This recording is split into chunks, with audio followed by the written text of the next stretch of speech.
प्रत्येक महिन्याच्या कृष्ण पक्षाच्या शेवटच्या तिथीला दर्श अमावस्या येते.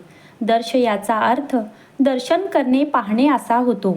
पंचांगानुसार आषाढ महिन्यातील अमावस्या तिथी मंगळवार दिनांक 24 जून रोजी सायंकाळी 7 वाजता सुरू होईल आणि बुधवार दिनांक 25 जून रोजी सायंकाळी 4:01 संपेल. हा दिवस विशेषतः पूर्वजांच्या आत्म्याच्या शांतीसाठी, दानासाठी, पूर्वजांना संतुष्ट करण्यासाठी आणि त्यांचा आशीर्वाद मिळवण्यासाठी समर्पित आहे. ज्यांच्या कुंडलीत पितृदोष आहे त्यांच्यासाठी दर्श अमावस्येला श्राद्ध कर्म आणि तर्पण करणे खूप फायदेशीर मानले जाते. यामुळे पितृदोषाचे नकारात्मक परिणाम कमी होतात. या दिवशी गरजू लोकांना दान केल्याने कुटुंबात सुख आणि शांती राहते आणि पूर्वजांच्या आशीर्वादाने जीवनातील अडथळे दूर होतात व आर्थिक संकटातून मुक्ती मिळते.